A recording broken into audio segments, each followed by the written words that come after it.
So a little backstory with this abandoned house search. This started back in the winter of 2024. The first day I looked through this house, it was probably 20 below zero.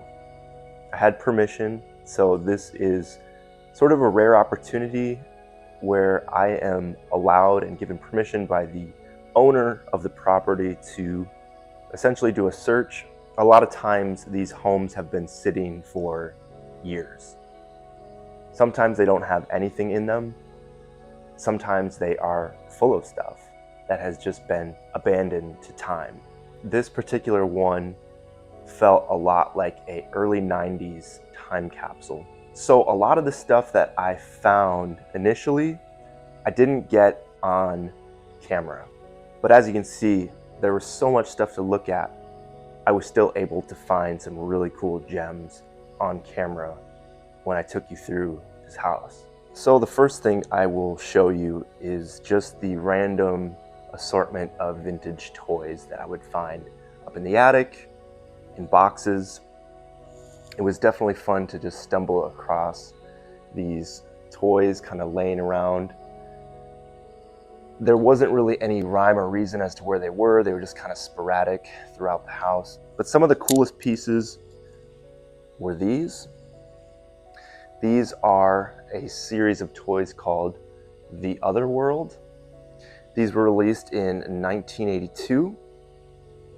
These are kind of like little bendy figs, and they have weapons and play sets. An early 80s toy line. I don't think they were all that popular. There was also random assortment of fast food stuff. These are some really neat McDonald's pen caps in kids' meals. But yeah, these are just some McDonald's pen caps. These were released in 1980. There was a handful of GoBots as well throughout the house. That was really cool to find. As you can see from the video, the house was very dusty and dirty, water damage.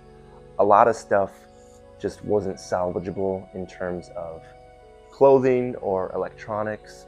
You might have seen the Sega Genesis system at the very beginning of the video. I wasn't able to salvage that. Looking at it closer, it definitely had water damage and rust. There was also a couple of Motu figures. Here we have Skeletor. I don't collect a lot of Motu, but it was definitely cool to find a few of these. This was a cool little find as well. Another cool find that was not captured on camera is a Pee Wee Herman's Playhouse lunchbox. You've seen these before for basically any kids show movie.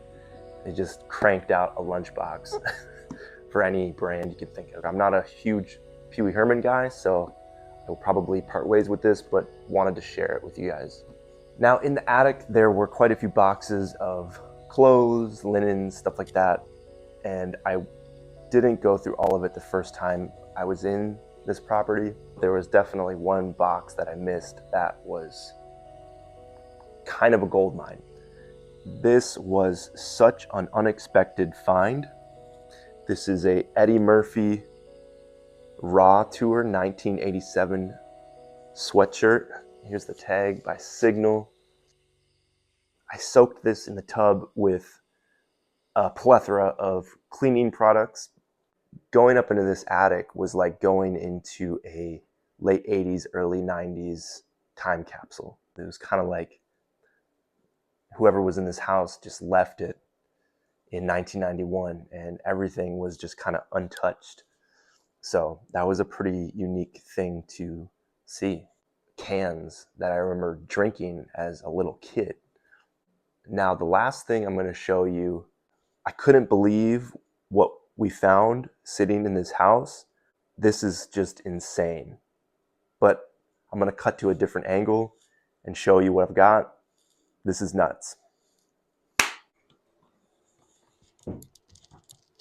This collection right here that we found was the catalyst for why I wanted to start filming these videos. We weren't filming when we found this.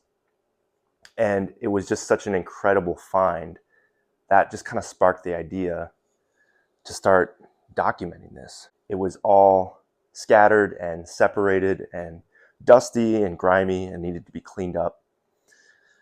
But it's all assembled and cleaned and put together. This is the motherlode of Atari games. This entire collection of games has all of the boxes, inserts, paperwork, complete with the games, most of which are totally complete. Lots of loose booklets. I'm going to stop yapping for a little bit and just show you what we found.